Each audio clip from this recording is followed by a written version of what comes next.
Attorneys obviously were the people that were charged with how are we going to service our clients so that we're still meeting ethics standards, and we're like considering all of those things. But then, they had to work with folks that taught them how to do sales in the consultation room, because attorneys are notoriously actually not that great in the consultation room. They typically talk too much and don't listen enough, and that's what we found. And when we have done a good job coaching and taking them through consult college, they become really good in the consultation room because they learn how to be good at sales.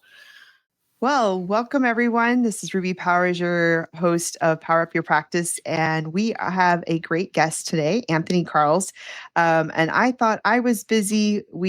He listen to this. He's the co-founder of Sterling Lawyers, who'd scaled to 15 million and 26 plus attorneys with no outside investors, the president of Rocket Clicks, helping law firms scale through smarter marketing and systems, the host of the Revenue Roadmap podcast. So I should be on your podcast, focused on sustainable practice growth. And then recently published, which we were just talking about, the book Waterfall Method, a growth model for family law firms. And he's passionate about building trust-driven cultures and businesses that scale without sacrificing health or quality. I think we're all sort of excited about those ideas, but it's also about like, how do you make that happen? So Anthony, welcome to the show. Thank you. Appreciate having me. So I hear you sound like you have a lot of expertise on things a lot of us law firm owners, managing attorneys, right-hand associates, and those listening are curious about. But so a lot of times we're very ambitious about what we want to accomplish, but we get stretched thin, wearing lots of different hats. Mm-hmm. Like I was even late to this podcast because I was dealing with a client's detained relative, and it's like prioritizing what's important at the moment. But what do you think are some of the biggest mistakes you see when law firm owners are trying to grow, and how they can avoid that burnout while they're scaling? Because it sounds like you've learned a lot through your trial and error, and I'm glad you're sharing that with your book and podcast. I would say some of the biggest reasons for our success is we really diligently try to put the right people in the right seats, and we're pretty maniacal about that. Mm-hmm. So, we specifically, what that means is we brought in business operators into different sectors of our business, and they had a true voice in how we shaped and built the law firm. Attorneys obviously were the people that were charged with how are we going to service our clients so that we're still meeting ethics standards, and we're like considering all of those things. But then, they had to work with folks that taught them how to do sales in the consultation room, because attorneys are notoriously actually not that great in the consultation room. They typically talk too much and don't listen enough, and that's what we found. And when we have done a good job coaching and taking them through consult college, they become really good in the consultation room because they learn how to be good at sales.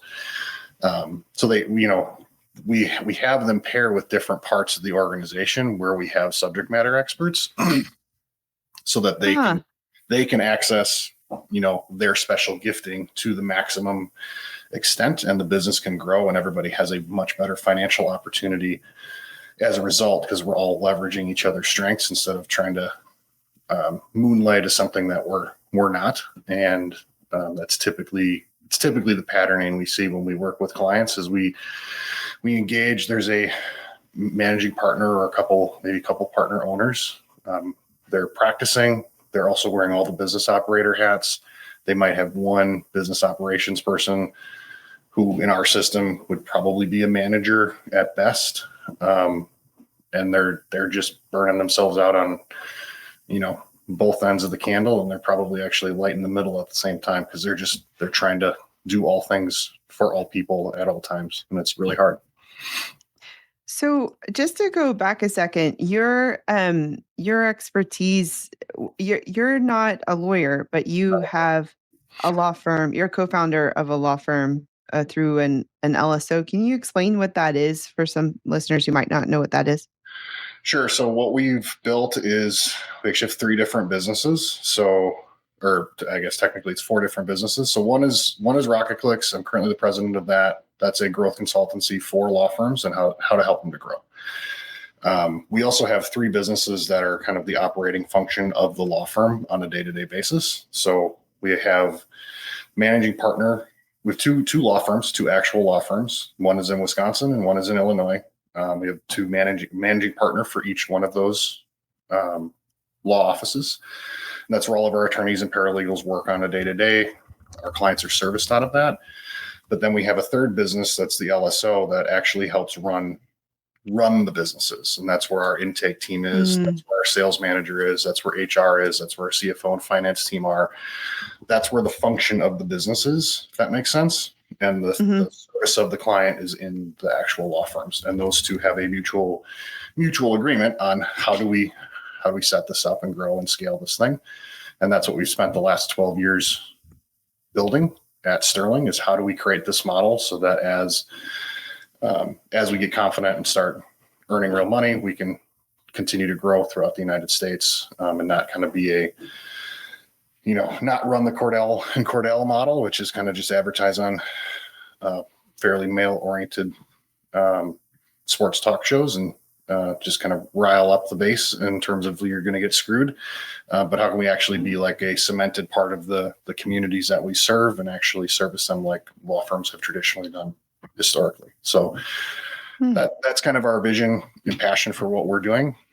And our thesis has always been, if we can put the right people in the right seats, there's a lot of opportunity and leverage to be created in this situation. So, because the family law space particularly is one of the most fragmented industries in the United States. There's 68,000 family law firms that say they specialize in family law throughout the United States. 96% of them have 4 or fewer employees. So it's just massive fragmentation, which means there's a lot of people operating not in their core competency.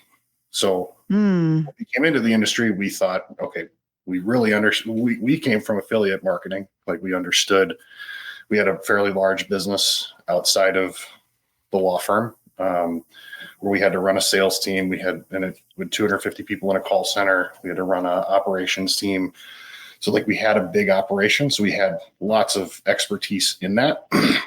And my business partner, he is a lawyer. So he was able to set up the 2 law firm entities in Wisconsin and Illinois and agreed upon, here's how we're going to build and operate this thing and create the model so that we can bring more people in.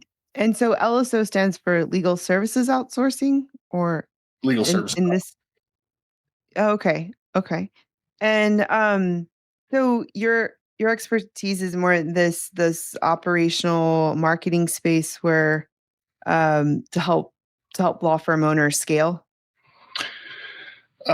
It would be like, even in law firm operations, like how to help teach attorneys how to delegate well. Like, that's one of the misleveraged opportunities in law firms is how do you empower some of your more senior attorneys to work with some junior attorneys and paralegals and legal assistants? How do you teach them how to divvy up the work so that your most senior people are working on the more complex, most profitable problems, and the lower level problems that we encounter every single day aren't sucked up by a managing partner or a partner who's still functioning as a lawyer, but they're working on the more advanced, more profitable type of work that only they can do because they're the experts. Yeah, no, I agree. I think that's a constant struggle for a lot of them, but I do see that the delegation and management is a big weakness for a lot of people.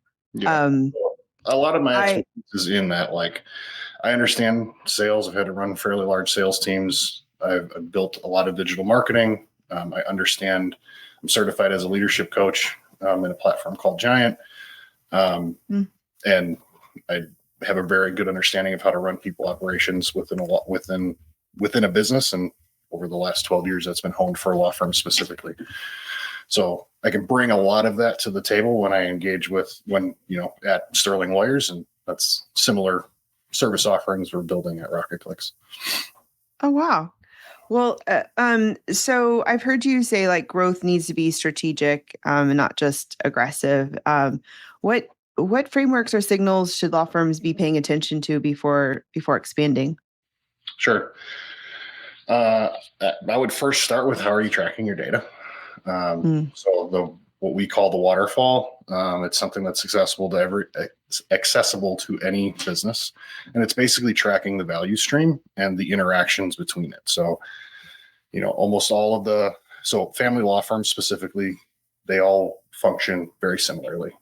People visit their website or see them online. That turns into a phone call. That turns into a raw lead that's either qualified or unqualified. It then gets qualified. Then it gets set for a consultation. That show then happens. A quote's given. Funded agreement mm, happens. And then you have several different strategic intervals from a service perspective on um, how to engage with that client to ensure client quality, so that you're returning that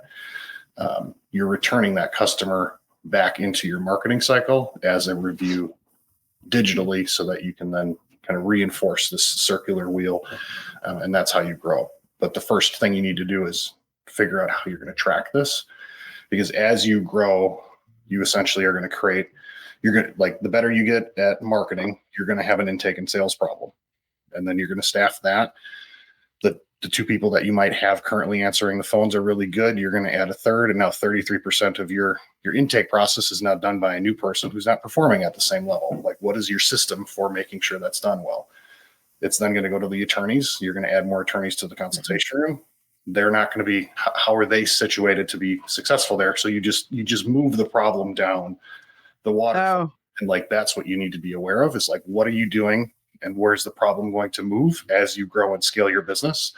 So you're not mm, feeling frantic and playing whack-a-mole. You actually can anticipate where the problem's going to happen. mm. That's a good summary. I like that. That's a good point.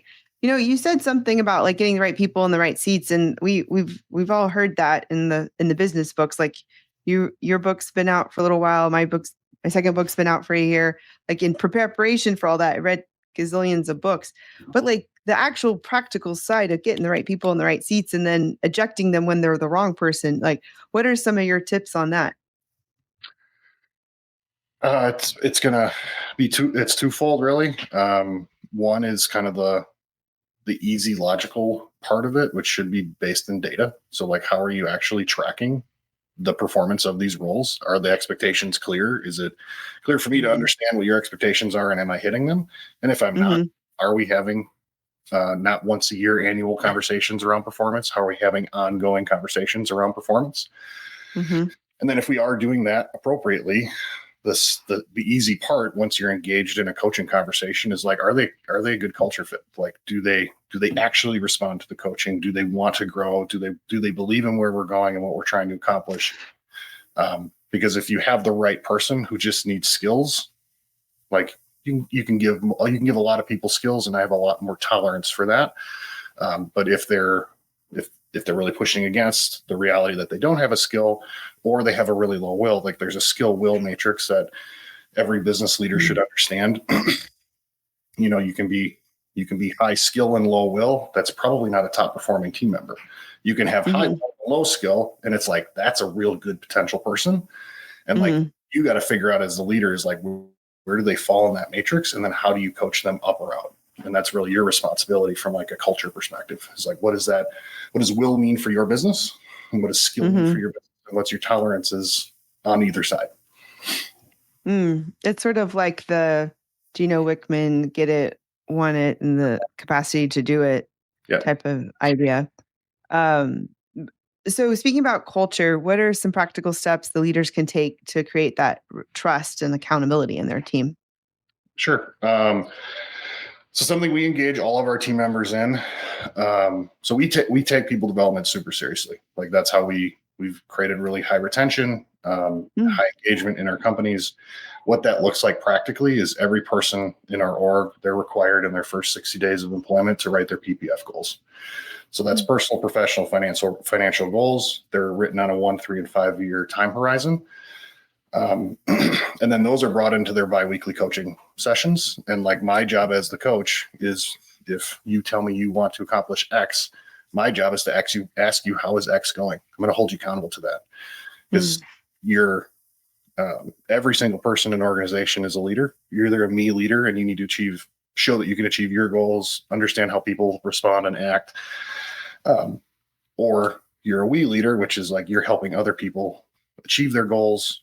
You're helping them understand how their interactions with the other team is impacting the team from a culture perspective, and either or you're supposed to lead. And if we can get a team member kind of bought into that process, understanding where they are, understanding their goals, they're accountable to their own goals. The easiest way to build confidence in a person is to just make and keep the goals that you set for yourself, and you're going to see that person grow. So how can I help add fuel to that fire? So that's one of the things that we do. So we do a lot of coaching and development with our people, and like it's very self-driven. So they have to document their own personal, professional, financial goals. And then we do huddles every day. So we do an all-team huddle every single day in the morning at 8:00. And then the departments actually huddle at 8:30 every single day. And we're a very virtual company. We don't meet in the same office, but there's a high level of engagement in our process, because we all have to show up and we all have to be engaged. And it's very easy to see when someone is disengaged, and then you can appropriately react to those situations and pull people up and help inspire them, or figure out what's going on, or, what might be happening in their day in life, and show them actual care. Wow. We do a lot from a culture perspective No, it sounds like it. I usually speak on culture because a lot of times people discard it, and they don't really understand the value and how to cultivate it. This episode is sponsored by Candle AI, the legal email assistant that helps legal teams spend less time on client emails. You heard me right, spending less time on emails. Candle AI works with both Gmail and Outlook, so you don't have to learn a new tool. And then it connects with popular case management systems like Clio, Filevine, iNetSoon, and more to come. It instantly shows you your case and the client details the moment you open a client email, and right inside your inbox. Then that means less context switching and time spent jumping to different tabs to figure out what you need to respond. Candle can also draft context-aware responses to client emails and makes it easy to create, edit, and manage your email templates. If you want to save time and take back control of your inbox, check out Candle AI. I highly suggest it. We were talking before recording, hopping on about your book, and how you said that that it's about a lot of the mistakes or things you learned or something. Yeah. It's tell us a little bit about your book, The Waterfall Method, a growth model for family law firms. Sure. So it's basically kind of a history of how we built what we call the waterfall internally. And it talks through the different breakpoints, like I was describing earlier. When you improve marketing, you have a sales problem, and like what happened and what we saw from a data perspective as we grew our firm, and like what needed to change with the waterfall, and how we then managed and measured against it, and all of those things. And it kind of spells out our kind of the mistakes we made up front, or the assumptions we made up front, what then happened, and how we adjusted, and what it ended up, what the current strategy is in terms of how we're executing those different things. So kind of goes through and shows all the warts that, aren't visible typically. Yeah. When you're a business owner. Yeah. I remember between my first and second book, I was told, like, you should put more stories in. And I was like, okay, I'll put more stories, like people like that. But then when I was actually working on it, I was like, oh, I don't want to tell them that. I don't want to tell, I don't want to admit failure. I don't want to admit that I did something stupid. Well, now, you can say it's stupid, I guess, but you learn, you tried, you experimented, but it's sort of embarrassing to like be an authority on on a topic and be like, just saying, this is all the stuff I did wrong. The reason I thought it was a decent approach is one of the biggest blessings in my life has been when I was 25 at the time, maybe 24. Before I was married, before I had kids, I had the opportunity to be part of a men's group, and they were, I say this now and I kind of joke with the group, but I think it was 9 guys. They were all old to me, because they were all like, now I'm 40, but they were all in their 40s. I'm like, oh, all you old guys. And there was one person in their late 50s. And I got to hear how they navigated issues with their kids and with their spouses, just how they navigated their businesses and all of that stuff. And it was such a blessing to hear that before I experienced it, because it saved me so much time. Because my situations obviously were slightly different, but I've run into the same type of stuff as my girls are now 8, 7, and 8, and been married for almost 10 years now. And it's just like, oh, I'm starting to see some of the things that I talked about with those guys for about 7 years. Every Tuesday we met. So, because it was all about just being vulnerable and sharing where we were at, and just learning from each other and kind of a support group. And I was just kind of like the fly on the wall. I didn't have a lot to offer because I was just in my early 20s, and my problems were, if they felt a lot smaller than what they were working through. So just gave me perspective. And so my thought process with the book is I just do what they did with me and share all the stuff that isn't going great and how you can turn it around and what the outcome is now. And that's definitely critical for growth. Like even the Kaizen, the concept of continuous growth, like to just admit, hey, that didn't work. How could I make this better? Exactly. And turn into a growth opportunity. Yeah. It's fun to compare notes with just be how vulnerable. And it's great to also have been around other people who are willing to share. And I think that's the reason why, like, I don't know about you, but probably why we wrote the books we did, because it's to get, hey, if this can save you, I don't know, 5 minutes, 10 minutes, and hours, years, because you learn from my mistakes, or like you can take the synthesis of the stuff I've learned from reading, living, practicing, running, managing, whatever, and can help get you a head start. That was my take on it. Like when I'm teaching, speaking, and podcasting and everything, it's like, hey, learn from this, and because when I started practicing, I literally was like right out of law school and started my firm a year later. So I was like trying to learn how to practice and how to run a firm, a business, which happened to be a law firm, which has more restrictions than a regular law business. Like, during the Great Recession, Yeah, not depression. Wrong generation. But that's so great that you had those mentors. What are some of the shifts in mindset that you think would help law firm owners who are moving from the running a practice to, building a legacy and the scaling that you've seen? I think the hard truth is you have to get really comfortable creating really good opportunities for other people in your firm. That's how you're going to grow and have the opportunity to actually build a legacy. Because if you're running a law firm and you're not doing that, as soon as you stop, that stable in the community probably ends, because it was all you, and like it's no longer there, and the impact that it would have in the community is no longer there because you stopped practicing. So how do you set up the next generation to be successful? How do you empower them with systems and tools? How do you transparently get out of the way?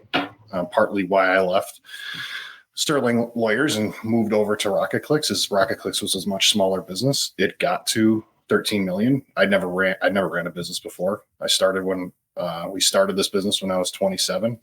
Within 7 years, it had grown massively, and like I was way beyond my expertise, but I could get business and knew how to make it work. And I was just grinding away. And I had a business mentor. I've always had business mentors or coaches that I hired. And he was going through a transition personally. And I'm like, why don't you come here? Because he was my senior. I trusted him. He's come in and he's significantly grown the business since I've left. They'll do close to $20 million, and it's much more profitable. The team is happier. The client performance in terms of our service is better. And it's because he knows how to do it better than I do. So I could have been prideful and stayed in the way and said, like, I built this is my thing. I'm going to stay the president and be in charge. But the reality was I wasn't going to get it to the next level. So how do I take what I learned over that 7-year period, reapply it to a different business, help it grow, and I'll be able to last in that business longer. But how do I create? I'm doing the same thing in that business. How do I set up the next generation of leaders to take it over so we can continue to grow and scale as a team. My firm's 16 years old now, and I don't think when I started I realized how valuable it was to build the different tiers of leadership. And I find that what I'm doing now or last few years is just really growing the hierarchy level of leadership so that they can help manage the team so that we can continue to grow. And sort of what you were saying about developing and having a path and, growing your team and cross training education. And really, I love how you work with them on their goals and are you accomplishing, and you're coaching your staff, I guess, to like be their best selves and make sure that they are in the right seats, and if it's in alignment with their goals and your company's goals. Yeah. And like your team is going to mimic what you model. So like the biggest reason I adhere to that, like the structured process of how we do coaching, is because if you've never coached before, then what are you going to use? You're just going to kind of come into a random conversation and hope you do it right, versus like, all right, I got to check their peace index first. We got to go through, what are the things we talked about last time? What are the issues that you have? What are you said these were your PPF goals. Where are you at? Like, it's all just a documented process. I can do it ad lib, but it's because I've been doing it for almost 15 years now. The new manager was a frontline doer, like they have no clue how to do coaching unless like their coach has rigorously taken them through the process, because now they at least understand the framework. They've experienced it and it's not random. And you're not hoping that you just like magically hired a manager that is also a great mentor and coach, because like that you can create those. There are those with those like natural skills and talents, but that's a skill that can be taught. You can set your team up for success, and they're going to model what you mimic, or they're going to mimic what you model. So if you're really intentional with what you're modeling over time, like that's the business that you're going to be building and scaling. They're going to just reflect you in some degree of like 80 to 120% of what you do. So if you don't like what you do and you don't want that like everybody else to do exactly what you do, you probably should think about what are the systems I need to train them on.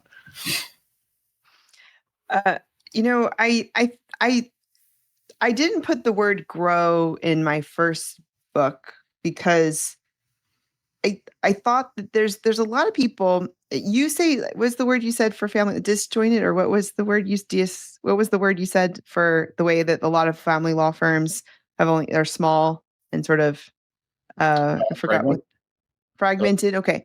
Yeah. So immigration's a bit like that too, my practice area. And it's a curious situation because I think sometimes it's because they want to have their own thing, or it could be they don't know how to delegate and to grow, or they take it to the next level, or they might not have a partnership or like a legacy path, if you will. But anyway, I think that the growth and the scaling is sort of a loaded topic for some people because they say they don't want it, but it's because maybe they don't know how to get it, or they're curious about it. I mean, it sounds good. It sounds like numbers and growth. Yay, great. But I guess what I'm saying is like what I don't know, what are some of the things to consider when someone's deciding whether or not they truly want to scale? And I mean, you're saying like there is a way to not be burned out, because a lot of people I know, the bigger they get, like there's a lot more burden to keep it all, keep all the balls in the court up in the air and keep it going. I think the core of it is why. Like, why do you want to grow? Is it because you're trying to impress somebody, or is it because you actually want to serve more people? Because like serving more people is more work. It is a burden. It is harder. But if you actually love and enjoy that, it's not a burden to you, where it might seem like a burden to somebody else. And like if you're chasing vanity for vanity's sake, it's gonna be a burden. Like that's just the true reality. So, if you're a business leader that is your current capacity is a 20 team member firm, don't try to build a 40 team member firm until you're actually mentally ready to do that, because it's going to require you to sacrifice things. The bigger and more influence you have, the less freedom you have, not more. And if your approach is, I'm going to have more freedom, more ability to do whatever I want, you're lying to yourself, because the reality is, like, the bigger your businesses grow, the more opportunities you need to create for your team, and the less freedom you actually have, because you need to stay disciplined to the things that really matter, not allow yourself to be kind of all over the place and have an ambiguous role that kind of just floats around, and they don't really know what the owner does. He seems important, but not really sure what he does all day. So I would say it's my personal opinion is, I think, what's the motivation for the growth? Because if it isn't, like, if you're trying to build and grow a company, you're also saying, I want to increase my influence and leadership. And if that's not actually what you want to do, you're probably setting yourself up to be in a position that you are going to feel like, man, this sucks. This is a burden. I don't really want to do this. I thought it was going to be great, and this feels like this isn't something I want to do. Yeah, I think that not a lot of people maybe know. Well, anyway, I think it sort of sounds like this shiny object. Like, it sounds good. I want to go after that, but the why. But when I do talk to people who have like larger firms, or we're the ones who are instrumental in that growth, it does, like what you said, they don't have as much. It does require a lot of discipline, and there's not as much necessarily freedom in that respect. But I think that I have also am thinking about that idea of the leader that got them to a certain point is not necessarily, and the team is not necessarily the team and the leader that might take them to the next level. 100%. And maybe that's, why you're like, you know what, I'm good. I'm going to move over to, I'm going to like sort of take a different role and let someone else take the lead. And that takes a lot to be able to realize that, what your strengths are, what your abilities, what your passions are. And I don't know. And how would we even know any of this unless we were talking and sharing ideas and having mentors and coaches and reading and because sometimes I find like you sort of surround yourself by people who have similar interests and goals and maybe size businesses potentially, and so you might not know what it's like, and what people aren't really open and honest in sharing. Yeah, and like if you're, like in the example I gave, if you're currently running a 20 team member law firm and you want to run one that's like 40 to 60, don't ask the person that's got a 10 person law firm or a 20 person law firm what it's like and what their day to day is like, because they have no clue. They're going to have an opinion. Like a lot of us, grew up with parents that we didn't like something that they did when we were growing up, and then they'll tell us their opinion on the topic, and it's like, I respect you, Mom, but like, I'm not going to take advice from you on something that I thought you didn't do very well. I'm going to actually talk to this person who has a different perspective, and I've seen success in their life as it pertains to what that looks like. So, I think getting advice is extraordinarily valuable, but it's who do you get the advice from, and is it calibrated in terms of its value, or is it just an opinion that's built out of whatever emotion is being held there? Good point. Well, is there anything else you want to add on the topic of scaling and preventing burnout? I mean, we talked a lot about management, getting the right people in the right seats, a bit about marketing. I know you talked a lot about, it's important to have numbers and data and not go on feelings. I think that's another issue, that a lot of lawyers don't collect the accurate data about their operations and are going on feelings. Do you have any other suggestions or any last words on that before we go into the rapid questions that I have for you? No, I don't think so. I mean, I think data is going to be the greatest guide, and surround yourself with people that you want to be like. So I think those. And I have a question though. What do you have a particular CRM or program that you like love, or love a few of them? So we custom built our whole tech Okay. stack in. We leverage Salesforce backend, but we have it.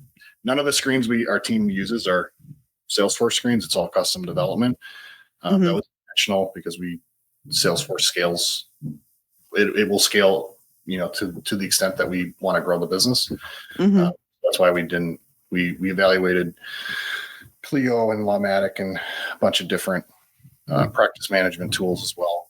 But we wanted a fully integrated reporting system so that we had easy access and real-time access to all of our data. So that's kind of the route we went. We see good implementations across the board in a bunch of different platforms. I would say the thing that is most important is your intentionality around capturing the right data. And if you haven't built a CRM before or stood one up, hire a mentor who knows who's done it before, and they understand how to do it, and they can articulate the things that you need. Because a lot of times we go in, I did this. I spent $150,000 on our first Salesforce build, and I had to throw it away. Wow. Yeah. So I had never built one from scratch before. And the reality was, once we got to got down the road, we realized there was a huge flaw in what we built. And it was very expensive.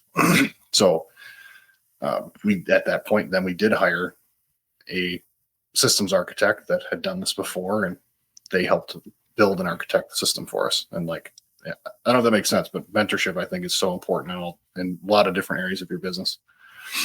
Oh, I completely agree. And that's why you really need to have a good roadmap and especially, I talk a lot about legal tech and tech stacks and all this stuff, but in the underneath the law practice management umbrella, but you really, even today we were talking about the flow and the intake, a whole bunch of stuff, but you really have to know what your priorities are, your goals, before you start throwing in the tech. It's really there just to help support you. And now you can almost get it to do whatever you want, it really, like building out your own. But yeah, I'm sure there's many other people who've made similar mistakes, but they learned along the way, and now they're happier with what they have eventually. Yeah. So, that was just a nerdy question, because I feel like a lot of firms talking about scaling, talking about marketing and numbers, I think it really requires that you have a good CRM or some reporting tool in that intake to hire, space. And if you don't have accurate data, you're not really going to understand your sales funnel, and you're not going to be able to make wise decisions. And I can see how it all connects to your waterfall method. Are you feeling overwhelmed by all the different things you have to do to run a law firm? Well, you're not alone. So many law firm owners are in the same boat. That's where Staffy steps in. More than 90 firms just like yours are leaning on their bilingual virtual staff for legal, administrative, marketing, and client-facing work, plus their full HR support. I currently have 11 team members with Staffy across my own firm and Power Strategy Group, and it's been a total game changer. Schedule a free initial consultation at staffy.cc, that's stafi.cc, and use the code RUBY, R-U-B-Y, for $500 off. Well, all right. What's your favorite board game? I would chess or Risk. Those are my two favorite board games. So I've played a lot more chess when I was younger. I get to play Risk with my girls and my wife. So that's my current go-to. Oh, that's fun.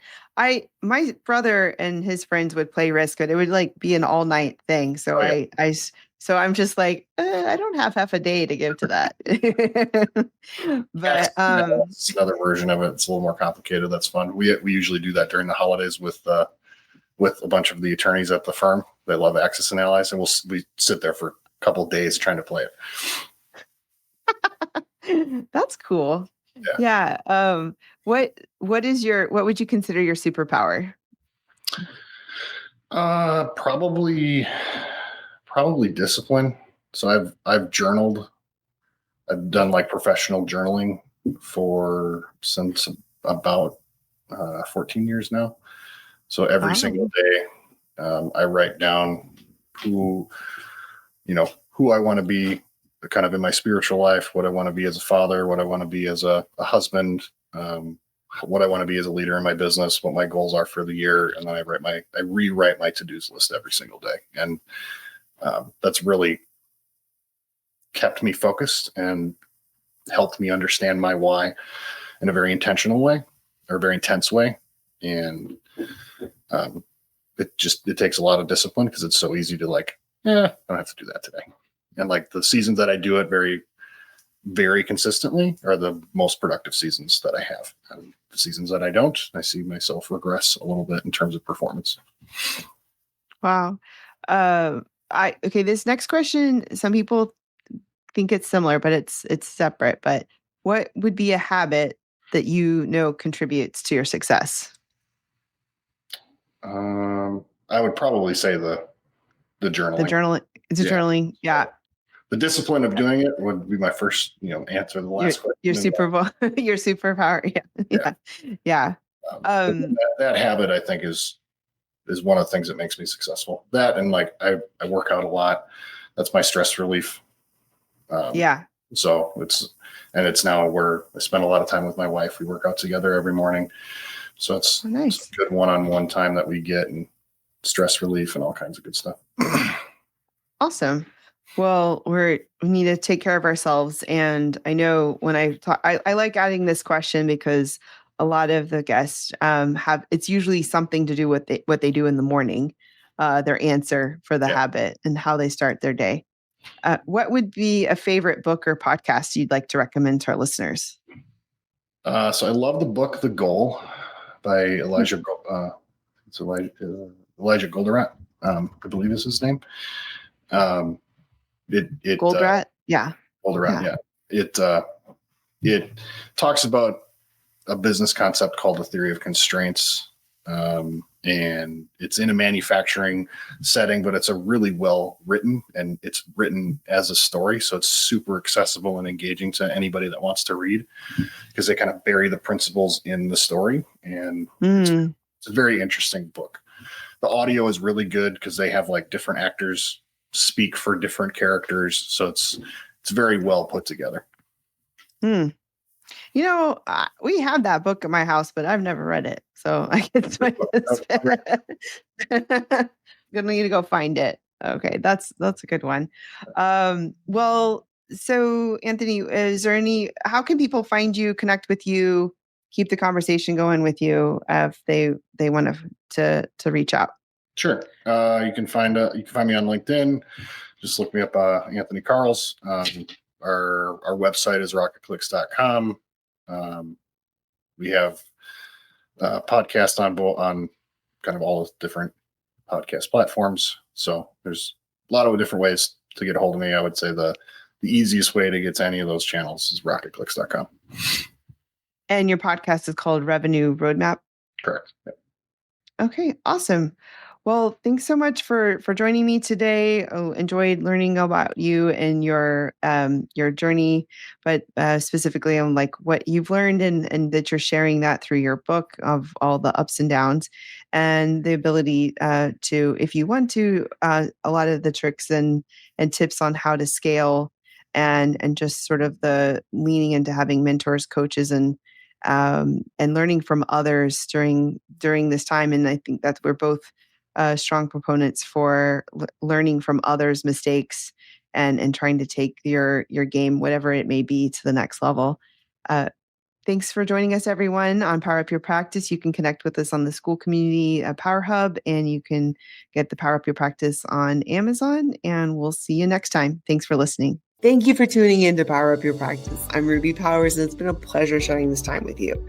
We love your reviews, so if you enjoyed today's episode, please leave us one and share this podcast with someone else so that they can know what you've been learning on our show. And make sure to check out the Power Up Your Practice book. It's available in paperback and Kindle on Amazon. It's packed with 25 chapters of strategies to grow and streamline your firm. And we also have the free Power Hub community on School to keep the conversation going in between the episodes. So make sure to keep powering up your practice, and we'll see you next time.